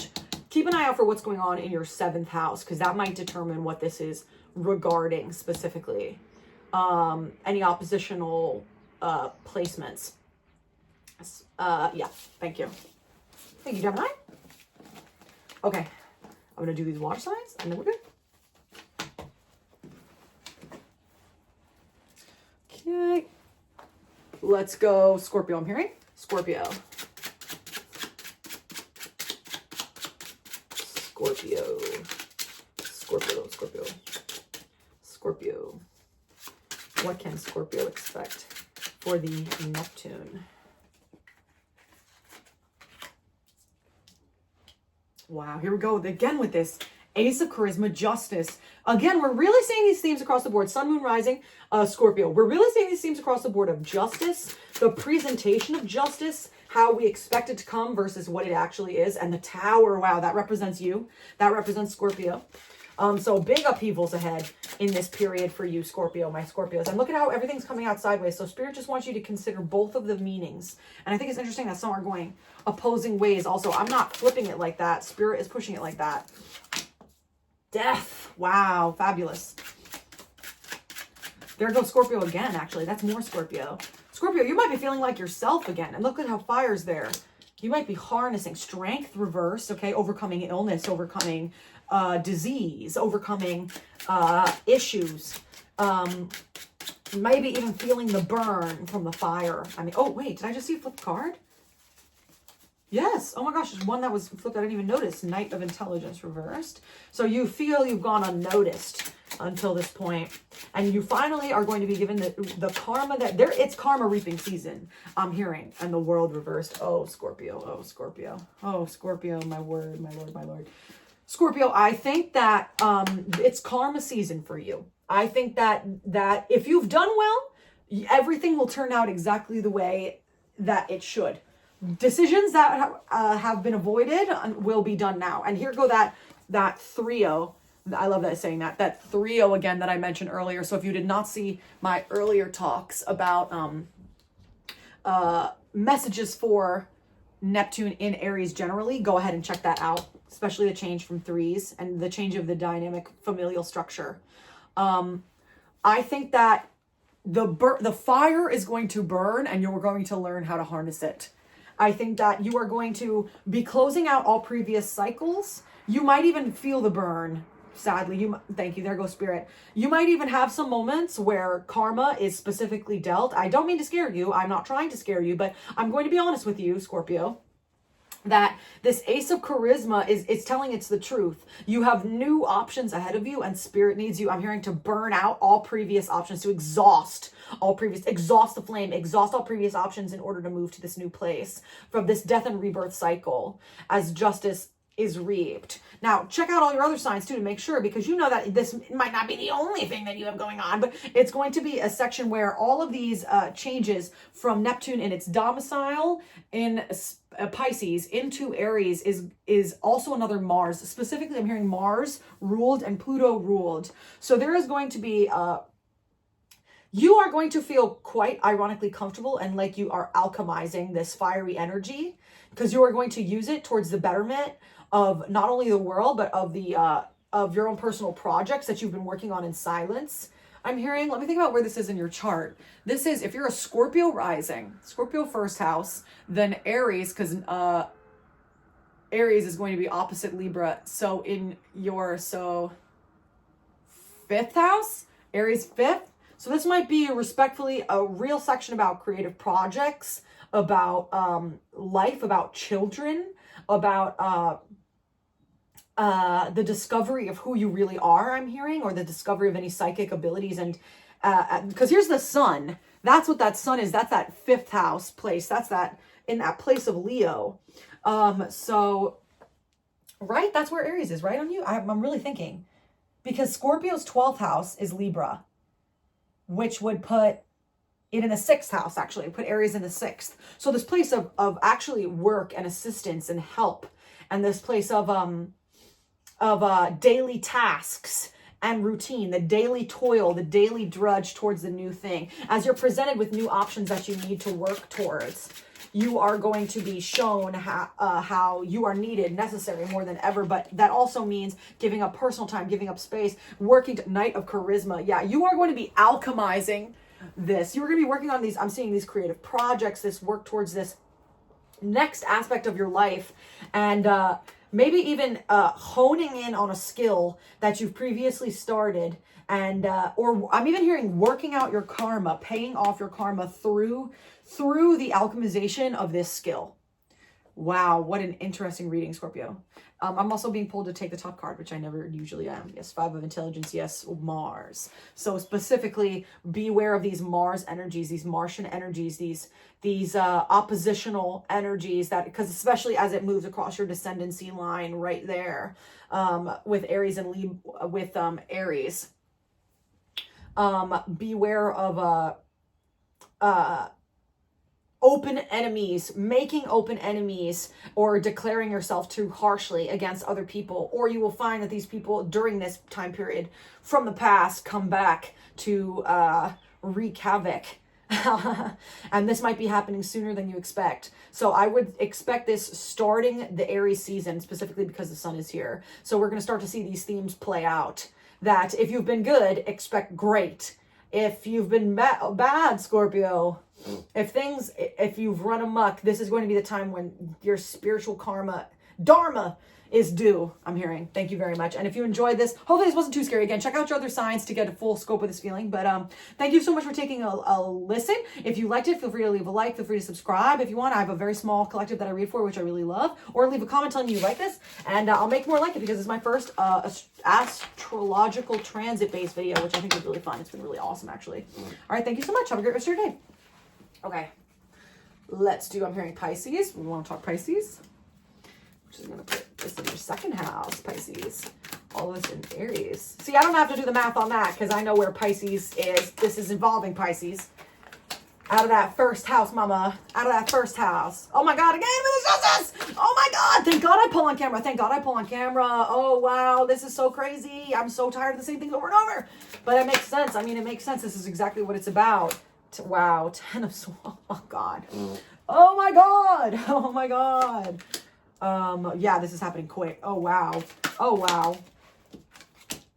Oh, and there's that death. There go that death again. Okay, there's that. The isekai death. Isekai death. Yes, it's true. Yes, it's true. Yes, it's true. Oh, with Hanged Man sideways. There go you, Pisces. There go you. Thank you very much, Spirit. Oh my God, Spirit's so crazy. Spirit's so crazy. So, I'm hearing that this is going to be uncomfortable. This is not going to be your favorite transit. I'm not going to lie to you. You have a similar message to Libra. You might want to go listen. I'm hearing you should go listen to the Libra message as well. Because as Neptune moves out of its domicile into this place of Aries, it becomes this vigilante warrior opposing justice. You know, because that's I'm hearing second house. So there's going to feel like you have a lot of opposition in finding jobs, finding money, finding career-based routines. You might even fall out of love with the current workplace that you're currently in, or might even have a blockage more literally in love in this time, because Neptune, the higher octave of Venus, moves out of your first house and into your second house, which muddies the waters a bit. It can also mean an artistic new passion, yes, but it usually, more than anything, means that you have a new suspension or a fog regarding certain aspects that you didn't have before. Or might even feel, this 10 of Swords is quite ominous, quite meaning left for dead, left to die on the hill kind of a situation, that all karma will be reaped in this area. Again, please go listen to Libra. But you will be forced to close out all cycles, because this death, this isekai death, which is so interesting that that's what this is right here. And pay attention to 1313 and 1111 as signs for you, Pisces. But this 13, this death card, this is the isekai death, because it's called, this is so funny. It's called Truck-kun, which always makes me laugh, which if you don't know, in anime, kun is just meaning like is like a respectful ending, a cutesy ending to a name. So truck, this little girl's hit by a truck, which means, and she wakes up in the new world with powers and abilities. So you're going to feel that, because that's, especially with this Hanged Man, that's who it is. It's you, Pisces. Look at this, even 12. Oh, look at this. 11, 12, 13. Look at that. Look at that. 11, 12, 13 for Spirit. So you could even have that coming up for you. like a interesting 1, 2, 3 as or master numbers. And Hanged Man has been showing up in the other deck, in the Dungeons and Dragons deck, as this touch point between worlds. It's shown as these two men touching this like droplet in the center. If you haven't seen that, feel free to go back and check the generalized reading area.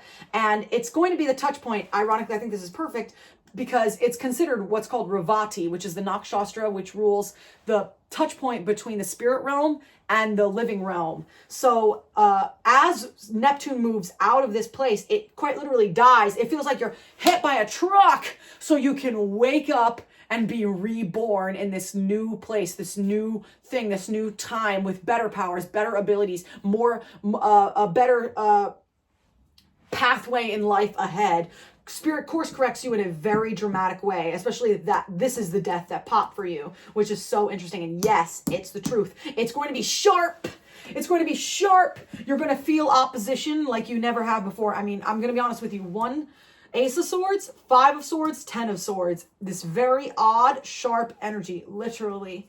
And you might even have moments where you feel like you've been suspended in vain, or you've been cut off where you were from this spiritual place as Neptune moves into this more vigilante justice place of Aries. You're going to be feeling sharper and more on edge and more intellectual. You're going to have an intellectual upswing, but with that also, you're also going to be seeing a very quick turnaround in all the good that has been happening to this point. But it is all to teach you to alchemize. Again, with this, to teach you to alchemize. You might be feeling that you want to express yourself in a way that you never have before, whether that's new gender identity, whether that's LGBTQ queer identities, whether that's clothing, androgyny, a rebirth to your old, a rebirth to your new self from the old is really what I'm hearing. You are the isekai warrior in this story because you are the last, you are the 12th sign of the Zodiac. You are the final piece of the puzzle. And out of it's finally ending this 100-year cycle, and you are the culmination of all those practices of the old era. So it is finally coming to a full close, and that door slam, I'm hearing door slam, is going to feel like a whack. It's going to be quite tough, Pisces, but stay the course, stay ahead. This is all for your alchemization, all for you to learn. You're going to learn so much. You're going to feel renewed, and it's so Spirit can put you on the path that you're meant to be on, because if you've been cut off, you're about to be put back on. Period. And that's all in your second house too. So there's going to be a realignment of this might even play out in your first house for a while. It is playing out in your first house. So this has to do a lot also with not only self-identity, but also those closest to you, how people see you, how you see yourself, and also monetary, and might involve you even check out your 7th house of Libra.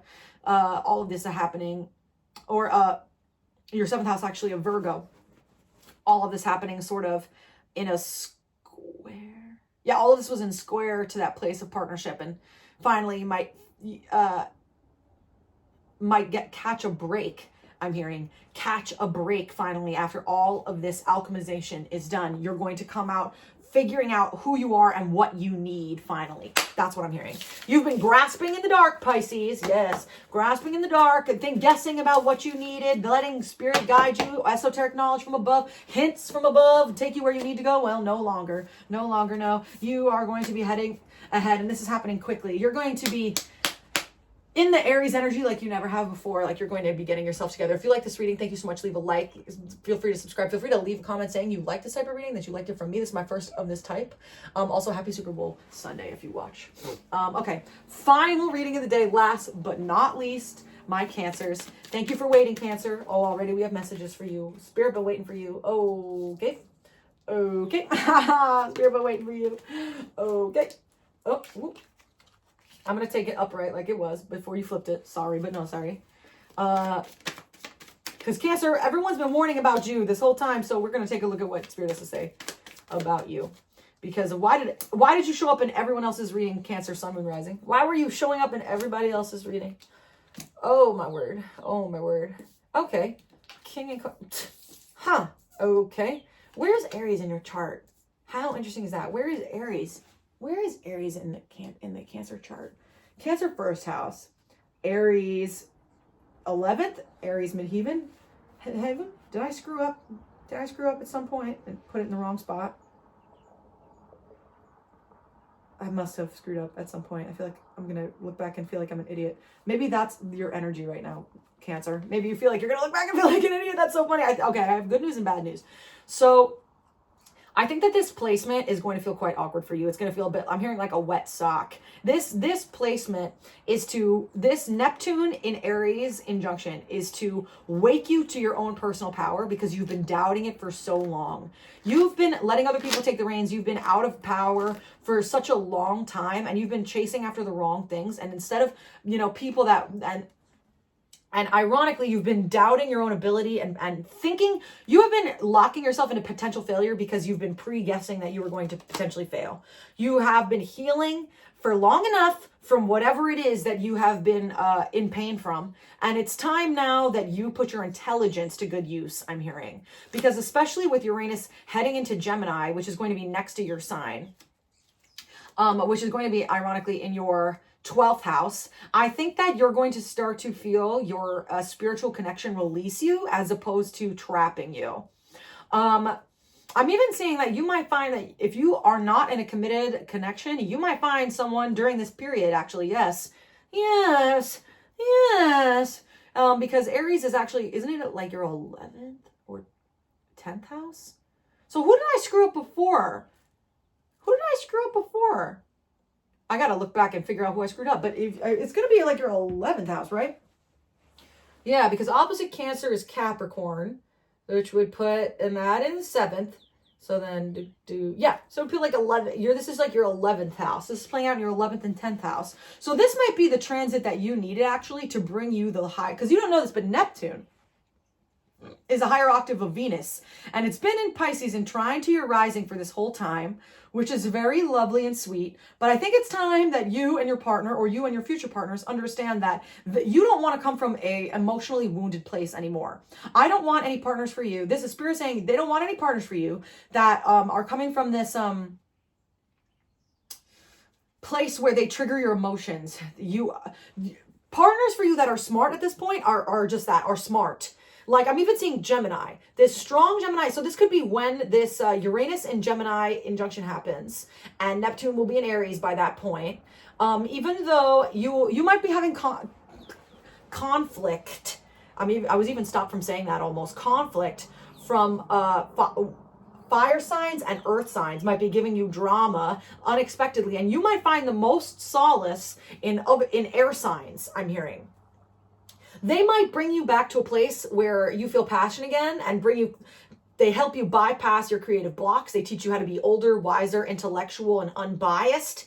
Looking at the facts specifically, you're going to find your perfect, if you have not already found your perfect match, you need not worry. This, I have very good news to tell you, is going to be a time where you're going to find someone who's going to be very healing and is going to bring you exactly where you need to be. And look at that. There go the birds. As I'm hearing birds literally tweet outside the window, we see the two of you together.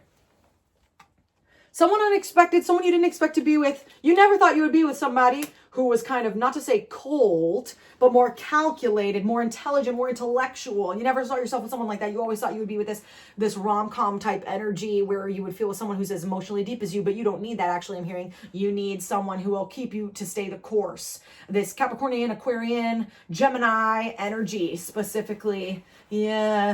Yes, you're going to be feeling a new beginning, cleanse with a fresh start, especially with this Pluto and Aquarius. It's going to feel like the pressure is off you, even though it's, because this is not happening in a weird sign for you, or no, it's happening actually square, cardinal square, now that I'm thinking about it. This is your cardinal square. So maybe actually this period is going to force you to alchemize any doubts that you've had about yourself and about your own abilities, and Spirit is sending you a partner to help you do that. Yep. You're going to have to also alchemize all your screwed up exes of the past. So all the mistakes that you've made, all the people you've gone through, all of those opportunities you took that didn't work out, don't worry about it. You're going to feel yourself realizing why they didn't work out in the past. Yes, manifestations. Thank you. Sag. Where is Sag in your chart? The bottom, right? Sag would be at the bottom of your chart. No, it would actually be your 6th house. Yes, your 6th house. So extremes to be avoided, and this is daily, day-to-day life manifestation. So you're going to actually pick up a new routine, I'm feeling. So this is going to be one of those things where I'm seeing, because this woman's doing yoga here. So it's going to be like you're going to be working on your body, you're going to be working on your mind, you're going to be working on your health, I'm hearing. You might even be exploring new identities for self, like in the way that you've been very either feminine or masculine. You've really leaned into the gender binaries before, or you were entrenched, I'm hearing, in the thought process of the gender binaries. And as this Pluto and Aquarius age happens, as Neptune moves into Aries, you're going to feel the pressure to, I'm hearing, hold up that feminine value, that feminine or masculine dominant value. Is going to let go and release. You're going to find someone who appreciates you for you. You might even explore more LGBTQ or queer style relationships. I don't necessarily even mean polyamory. I'm hearing polyamory. In case you don't want polyamory, so don't think I don't mean that. I'm not seeing threos here. Actually, there's a bunch of other signs that I saw threes, but I'm not seeing any here yet. You might just be finding that what you expected to find to be a best case lover for you is not actually what's good for you, interestingly. Yes. And you might be finding that why am I like stuttering? This person might make you blush. This person might make you stutter if you haven't met them already. If you have, then you're going to be doubling down. You're really going to be enjoying this time together, really working together in this time, either in the house or in the hearth, maybe even building a family, building a home in this time with someone that you didn't expect. Really lovely. And someone you can also lean on, I'm hearing, for money as well, interestingly. Any other signs for Cancer? Any other things we want to tell Cancer before I wrap up this reading, Spirit? Any other things for Cancer? Yeah, a lot of self-introspection. Yeah, because this is going to be playing out, yeah, with this Uranus in 12th. This might be a moment of money loss. I'm not going to lie to you. This is not going to be your big money moment. Watch material wealth and obsession. Watch overspending for things. Watch buying things that you don't end up wanting. Especially as this Uranus in Gemini occurs, which can make you feel even more on the fritz. Really focus yourself, I'm hearing, and understand what's important. You might even find that there's conflict consistently around you at this point. Or in your community or in your workplace environment or even in the home. But you need to stand ahead. This is going to be a trial-ridden time period for you, but it's only for your betterment, only so you understand how to best alchemize yourself and best stop relying on others, I'm hearing, and how to self-regulate. That's going to be the point. Self-regulation for my Cancers. Thank you very much, Cancer. If you enjoyed this reading, please feel free to check out also your other Sun, Moon, Rising, or Venus placement if you did not, because this is just one aspect of the reading of that time period and what it's going to be like in your chart. If you like this, feel free to leave a like, subscribe if you would like to. I read for a very small collective, and I usually do pick a card readings or generalized messages, and you'll only get it pushed to you when it matters to you, or when it involves you. Or leave a comment if you like this kind of reading. I'll make more in the future. Thank you so much for joining me today. Thank you if you watched through the whole thing and left this on in the background. It's been amazing reading for you. And I hope you have a great rest of your day in February, and we're all psyched in preparation for this Neptune in Aries. We have nothing to fear. It's just going to be the beginning of a new era. Thank you very much. Thank you, Spirit. Thank you. Have a wonderful rest of your day.